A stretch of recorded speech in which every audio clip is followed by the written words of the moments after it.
तो राहुल गांधी, मुझे लग रहा है कि अगर सबसे बड़े राम भक्त आपको भारतीय राजनीतिक दलों में कोई दिखेंगे तो राहुल गांधी ही दिखेंगे, जो भगवान श्री राम के जीवन मूल्यों के आधार पर अपना जीवन जी रहे हैं। राहुल, थोड़ा सीरियस डिबेट है, इसमें थोड़ा सा मजाक किया है वो। आप मेरी मतलब मुझे लगता है वो हंसने हंसाने का कार्यक्रम नहीं है जो आप जो कह रहे हैं। थोड़ा सीरियस डिबेट है, सीरियस ही रखेंगे तो अच्छा लगेगा। वो कौन से मठाधीश हैं राम गोपाल जी, मुझे बताइए। किसने उनको ये अधिकार दिया, किसने उनको ये हैसियत दी कि वो राम के मंदिर पर सवाल उठा सके? कौन सा मठाधीश है बताइए, किस मठ के मठाधीश है आपके प्रोफेसर साहब?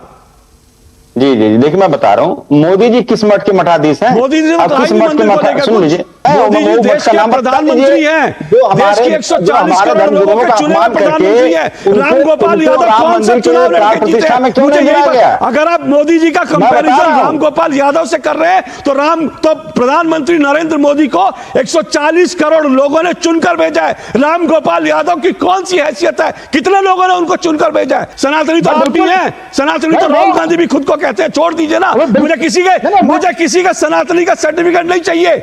मुझे आप लोगों का सनातनी का सर्टिफिकेट नहीं चाहिए। अपनी जेब में रखे सनातनी का सर्टिफिकेट। मुझे आज जो है ना, आज एक हिंदू होने, मैं सिर्फ एक पत्रकार होने के नाते रिस्पॉन्ड नहीं कर रहा हूं, मैं एक हिंदू होने के नाते भी रिस्पॉन्ड कर रहा हूं।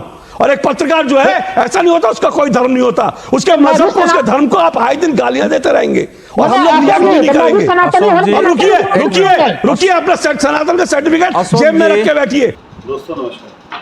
दोस्तों, आप जानते हैं ना कि जितनी भी पार्टियां हैं बीजेपी को छोड़ के, वो सब एक ही चीज़ को टारगेट करती है, हिंदू धर्म को। उनका टारगेट ये होता है किसी तरीके से मुसलमानों को खुश करके उनकी सारी वोट ले लें। दोस्तों, ये शुरू से इन्होंने ना, कांग्रेस वालों ने प्रथा चलाई थी, नेहरू से शुरू हुई थी ये सारी चीज़ें, लेकिन अब हिंदू इतना बर्दाश्त नहीं करता। दोस्तों, आज के डिबेट में आप देख रहे हैं ना, कांग्रेस सपा पार्टी के जो प्रवक्ता है वो किस तरह डिफेंड कर रहे हैं। उन्हीं के एक आदमी ने ये बात बोल दी थी कि ये मंदिर तो बेकार है, और ऐसे पत्रकार ने उसको ऐसा लताड़ा है कि आप डिबेट देखेंगे आपकी तबीयत खुश हो जाएगी। दोस्तों, उसको बताया है कि हिंदू धर्म क्या होता है। दोस्तों, डिबेट पूरी देखिएगा। डिबेट आपको पसंद आए तो प्लीज़ चैनल को सब्सक्राइब जरूर कीजिएगा और कमेंट्स जरूर कीजिएगा। Thank you very much. Mallikarjun खड़गे और राहुल गांधी के संदर्भ में मैं कह रहा हूँ, तो राहुल गांधी, मुझे लग रहा है कि अगर सबसे बड़े राम भक्त आपको भारतीय राजनीतिक दलों में कोई दिखेंगे तो राहुल गांधी ही दिखेंगे, जो भगवान श्री राम के जीवन मूल्यों के आधार पर अपना जीवन जी रहे हैं। भगवान श्री राम न्याय के प्रतीक थे, तो वो इस समय देश में न्याय के लिए संघर्ष कर रहे हैं। 4000 किलोमीटर की पैदल यात्रा। राहुल, थोड़ा सीरियस डिबेट है, इसमें थोड़ा सा मजाक किया है वो। आप मेरी मतलब मुझे लगता है वो हंसने हंसाने का कार्यक्रम नहीं है जो आप जो कह रहे हैं। थोड़ा सीरियस डिबेट है, सीरियस ही रखेंगे तो अच्छा लगेगा।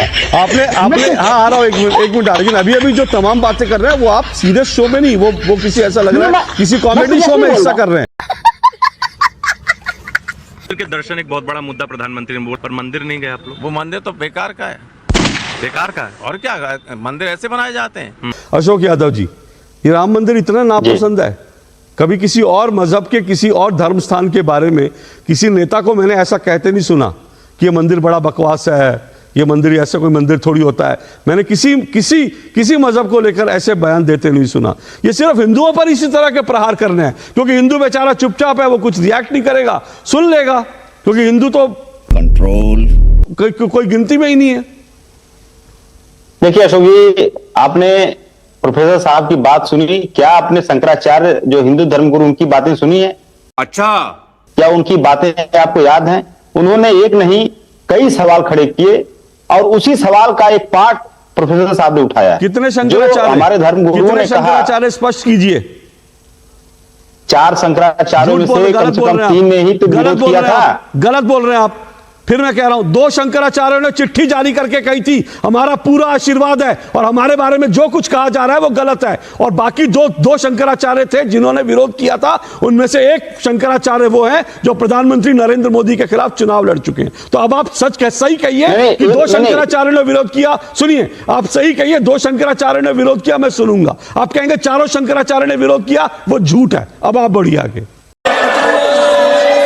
ठीक है, मैं देखिए अशोक जी 2 शंकराचार्य ने किया हो या 1 शंकराचार्य ने किया हो, वो हिंदू धर्म के सर्वोच्च धर्म गुरु माने जाते हैं। हिंदू धर्म के सर्वोच्च धर्म गुरु मोदी जी नहीं है, मोदी जी प्रधानमंत्री इस देश के, लेकिन अगर मोदी जी अपने आप को ये साबित करेंगे हम धर्मगुरु के, हम हिंदू धर्म के सर्वोच्च धर्मगुरु हैं, तो गलत बात हो जाएगी। अगर आपको राम मंदिर को लेकर के जिस तरह से धर्मगुरुओं ने हमारे सवाल खड़ा किए, उन्हीं सवालों में से एक सवाल अशोक जी, साहब ने उठाया। अशोक जी एक बात दूसरी पूछता बात, हूं, अशोक जी एक बात पूछता हूं मैं, शंकराचार्य ने जो कहा वो शंकराचार्य हैं, उनके पास धर्म की धर्मदंड है, और उन्होंने जो बात कही 2 महीने पहले कही थी। आज तो मैंने मंदिर की प्राण प्रतिष्ठा होने के बाद, उसके बाद मैंने किसी धर्माचार्य के मुंह से ये नहीं सुना ये मंदिर बेकार है।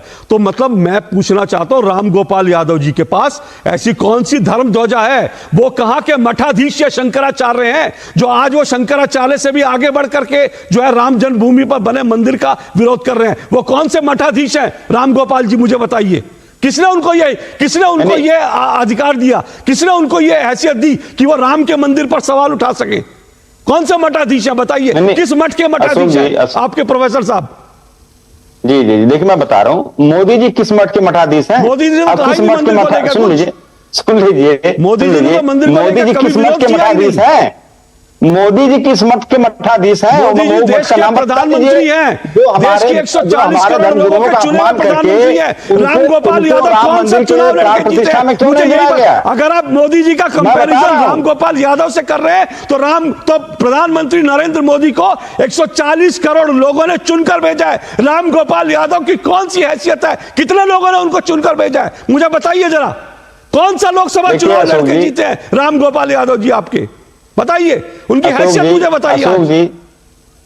अशोक जी देखिए, हैसियत भारतीय जनता पार्टी की भी हम दो हमारे दो वाली थी। बहुत दिन बात मैं बता रहा हूँ, 80 के दशक में हम दो हमारे दो, तो हैसियत जो है जनता बनाती है, जनता बिगाड़ती है। हैसियत थी बीजेपी की ना, तो बीजेपी देश के प्रधानमंत्री को गालियां नहीं देती थी, और हिंदुओं के धर्म स्थान को बीजेपी की हैसियत नहीं थी गालियां देने की। आप लोग बिना चुनाव लड़े कि आपके इतने बड़े मठाधीश हो जाते हैं जो कभी चुनाव लड़ने की हिम्मत नहीं है, वो इतने बड़े मठाधीश हो जाते हैं कि शंकराचार्य से 2 हाथ आगे जाकर बोल देते हैं। मैं उनकी हैसियत पूछ रहा हूं, मैं किसी पॉलिटिकल, समाजवादी पार्टी की हैसियत है मैं मानता हूं, लेकिन आप कह दीजिए समाजवादी पार्टी की ऑफिशियल लाइन है कि ये मंदिर बेकार है, तो फिर मैं मान लूंगा कि समाजवादी पार्टी ने कहा, समाजवादी पार्टी को 2-4 करोड़ लोग वोट देते हैं, इस हैसियत से समाजवादी पार्टी ने कहा। कह दीजिए पार्टी की ऑफिशियल लाइन है।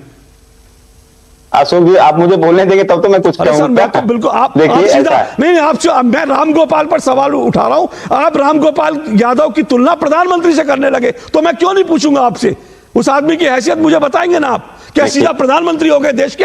या राम गोपाल यादव के जवाब में आपके पास जवाब क्या है?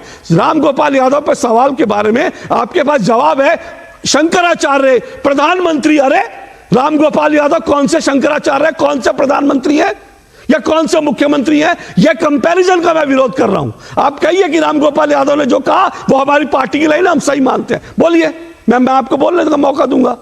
अशोक जी देखिए, यही विडंबना है कि जब भारतीय जनता पार्टी भगवान राम के नाम पर झूठ, लूट, भ्रम और नफरत की बाजार खड़ी कर रही है, उस पर भी सवाल होना चाहिए। आप ये बताइए भगवान राम के नाम पर लूट किसने किया? सवाल करिए अशोक यादव जी, सुनिए, उस पर सवाल करिए। मैं कल ही इस पर डिबेट रखता हूं, आपको पूरा मौका दूंगा, उस पर सवाल करिए। बीजेपी राम के नाम पर लोगों को झूठ बोल रही है, मैं उस पर डिबेट करूंगा, कल ही करूंगा। आज मुझे यह बताइए राम गोपाल यादव की इतनी हैसियत कैसे हो जाती है कि वो हिंदुओं के धर्म स्थान को लेकर, करोड़ों हिंदुओं की आस्था के उसमें मंदिर को लेकर इस तरह का ओछा बयान दे देते हैं। आज मुझे यह बताइए, कल मैं बीजेपी में डिबेट करूंगा आपसे, 1 घंटा डिबेट करूंगा, बताइए। राम गोपाल यादव भी सनातनी है, वो भी अगर सनातनी तो आप भी है, सनातनी तो आप भी हैं, सनातनी तो राहुल गांधी भी खुद को कहते हैं। छोड़ दीजिए ना, मुझे किसी का सनातनी का सर्टिफिकेट नहीं चाहिए, मुझे आप लोगों का सनातनी का सर्टिफिकेट नहीं चाहिए, अपनी जेब में रखिए सनातनी का सर्टिफिकेट। राम गोपाल यादव क्योंकि शंकराचार्य ने कहा था, तो प्रधानमंत्री कौन से वो है, तो इसलिए राम गोपाल। रुकिए, अपना सर्टिफिकेट अपनी जेब में डाल के बैठिए राहुल लाल। मुझे आज जो है ना, आज एक हिंदू होने, मैं सिर्फ एक पत्रकार होने के नाते रिस्पॉन्ड नहीं कर रहा हूं, मैं एक हिंदू होने के नाते भी रिस्पॉन्ड कर रहा हूं। और एक पत्रकार जो है, ऐसा नहीं होता उसका कोई धर्म नहीं होता, उसके मजहब को, उसके धर्म को आप आए दिन गालियां देते रहेंगे और हम लोग रिएक्ट नहीं करेंगे। रुकिए, अपना सनातन का सर्टिफिकेट जेब में रख के बैठिए, मेरे सवालों का जवाब हो तो दीजिए।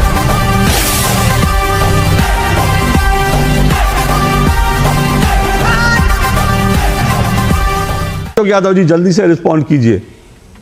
देखिए अशोक जी, एक माहौल देश में बनाया जा रहा है कि जो मोदी भक्त नहीं वो राम भक्त नहीं, जो मोदी भक्त नहीं वो देश भक्त नहीं, जो मोदी भक्त है उसको इस देश से प्यार, जो मोदी भक्त नहीं है उसको इस देश से प्यार नहीं। एक माहौल बना रही भारतीय जनता पार्टी। भारतीय जनता पार्टी राम को तो मानती है, राम की नहीं मानती। राम का एक भी ये तो कांग्रेस ने प्राण प्रतिष्ठा कार्यक्रम का बहिष्कार किया, ये तो समझ में आता है, तो हाल की फिलहाल की घटना है। अब ये ढांचा गिरा था, पहली कांग्रेस की प्रतिक्रिया थी, संसद में प्रतिक्रिया थी कि हम वहां पर बाबरी मस्जिद को फिर से बनाएंगे। ये कांग्रेस के प्रधानमंत्री पीवी नरसिंह राव ने किया था। राम सेतु तोड़ने की बात कांग्रेस ने की थी। और ऐसे कई उदाहरण हैं जो लगता है कि सनातन को लेकर, प्रभु श्री राम को लेकर, राम मंदिर को लेकर कांग्रेस की जो पूरी पॉलिसी थी वो इसके खिलाफ रही है।